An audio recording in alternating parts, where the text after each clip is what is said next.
16% to 9.2 billion pesos. That's on the back of a 52% drop in interest expense.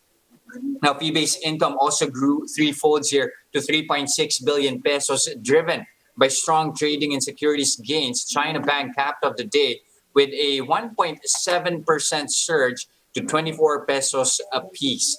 Now, back to Del Monte IPO news. We did, of course, report on that yesterday. The company has confirmed that 70% of the entire offer will be sold overseas, while the remaining 30% will be sold in the domestic market. Again, on offer are 699.3 million common shares with an over-allotment option of 104.89 million common shares at 54 pesos and 80 centavos a piece. They are expecting to net 38.3 billion pesos from that. But once they include the over-allotment option, proceeds expected to go as high as 44 billion pesos. Proceeds will go to repaying certain facilities and redeeming the MPL Series A1 and A2 preferred shares, as well as paying $15.4 million to RCBC. That is due in July.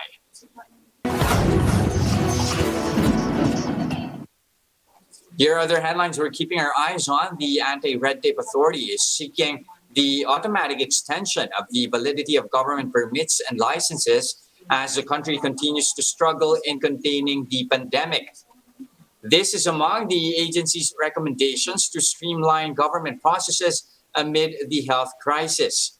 ARTA is also recommending the automatic approval of renewal applications upon payment, even without the submission of other required documents. Director General Jeremiah Belhica said the agency is also proposing to exempt from fees and charges initial applications made through online facilities. ARTA explains they recommended the move to incentivize the public to use the online platform and discourage physical transactions. Now, Metro Manila posted an over 10% decline in economic output last year. PSA reports that the economic output of the capital region dropped to 5.6 trillion pesos in 2020 from the 6.2 trillion pesos posted the year before. This translates to an economic loss of over 600 billion pesos. The biggest contraction was recorded in the food services and accommodation sector as strict pandemic lockdowns forced businesses to temporarily halt their operations.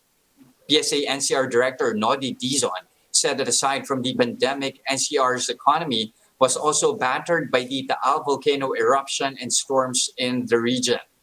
NEDA stressed that economic recovery will depend on how Metro Manila will address issues in mobility and interconnectivity with other regions as the pandemic drags on. So this is really crucial on how NCR will really have to perform, and especially in its recovery pace. The huge role of NCR has been playing, but also the dynamics that it creates, which impacts not only in the very immediate, but also in the long term. And so, how NCR will play, will address this and provide for interventions will really how fast and how setting itself up for and to get her insights and as to what this MECQ extension really entails. We have with us on the program Trade Undersecretary Ruth Castelo. Good afternoon, Jes Castelo. Good afternoon, everyone. Okay, so first, let's clarify here. Will the May MECQ adhere to recommendations set by local chief executives here in Metro Manila? Or will this be more or less an extension of current guidelines? Or will, in a way, this be flexible? The president has already announced last night that we are extending the quarantine status of MECQ in the National Capital Region Plus bubble. IATF will just have to decide on the recommendation of the Metro Manila Council on the flexible MECQ, and the Department of Trade and Industry also has recommendations for further opening up some businesses that we really need at this time. Okay, let's get to those recommendations. These are being put forward here by the DTI. Can you give us some more details here? For example, let's drive first into the restaurants here and the food sector here. What's the recommendation? Of course, currently, al fresco dining is allowed at least at 50% capacity. What are you looking at here now? The Secretary Lopez is recommending today, as we speak. I understand that the IATF meeting is now going on.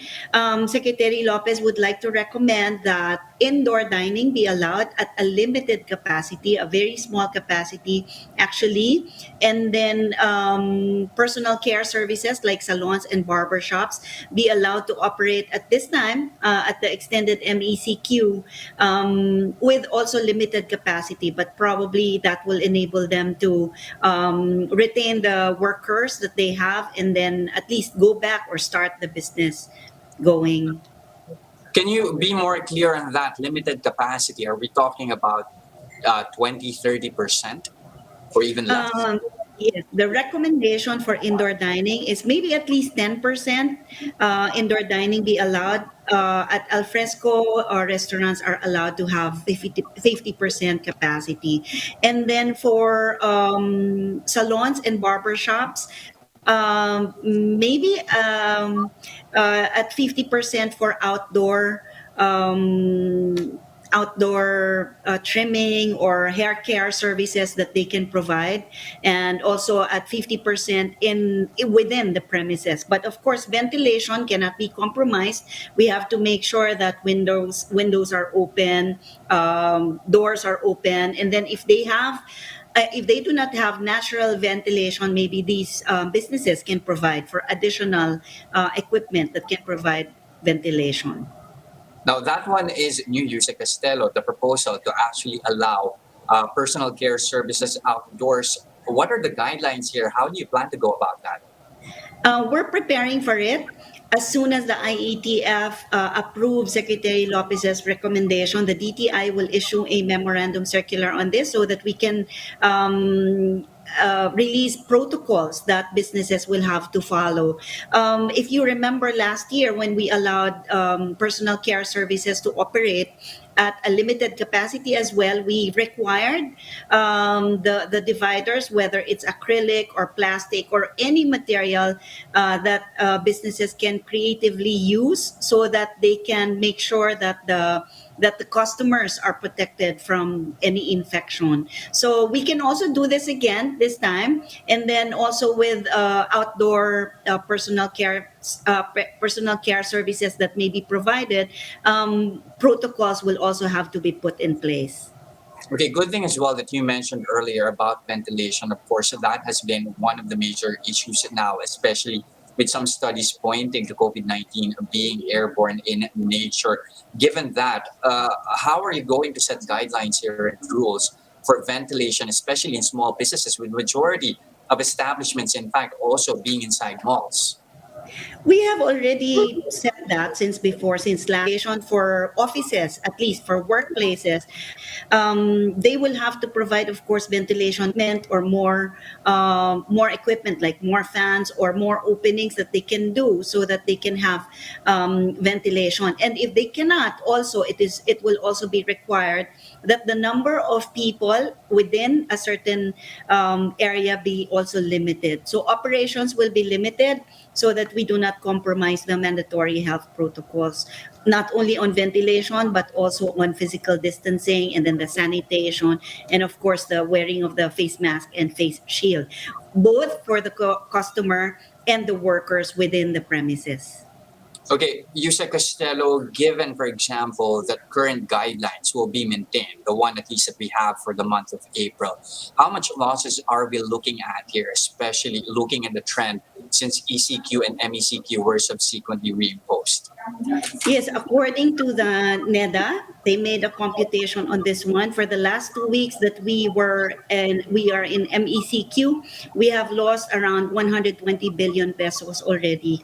And then now, every day, there is a loss of 30 billion pesos per day on wages. So this is the number that we are losing on MECQ. That's why we want to open up more businesses. We have also lot of people that have been displaced, a lot of workers that are out of work or out of jobs at the moment. When we shifted from ECQ to MECQ, we have already lowered down the number from 1.5 million to 1 million personnel workers who have lost their jobs or who have stopped earning from their jobs. So now with the opening of, hopefully with the opening of personal care services and indoor dining, we will be able to lessen this number some more, bring it down to maybe 500,000. There are around 400,000 workers involved in personal care services and maybe another 100,000 for dine-in restaurants. So that will be at least half of the remaining 1 million personnel or displaced workers that will be given back their jobs. Lastly, Usec Castelo, before I let you go, I just want to ask about small businesses here, of course, that were forced to shut down. How many of them have at least already asked for assistance from the DTI? I mean, I do understand that you have a 10 billion peso program for this. How many of that has been disbursed or released to small businesses? I do not have the exact number of businesses that have reached out to the small business corporation, but I understand that they are already close to completing the 10 billion pesos allotted for the funds. And if there is still, who knows, we can still have funds in the future. They can just keep applying. Businesses can just keep applying with us online. They can look for the SB Corporation webpage and make the application online. Our SB Corp personnel will also reply to them. Of the documents will have to be done properly, but if they qualify, they will be given an allocation for the loan. All right. Thank you very much for your time this afternoon. Again, Trade Under Secretary Ruth Castelo. Thank you, ma'am. Okay, thank you very much, Jester. Good afternoon. And those are the biggest stories this trading day, April 29, 2021. Catch Business World Live again tomorrow at 9:30 a.m. for the market open and 3:15 p.m. for the market close. I'm Jes Delos Santos. We are One News. Mask on, wash hands, and stay safe, Philippines.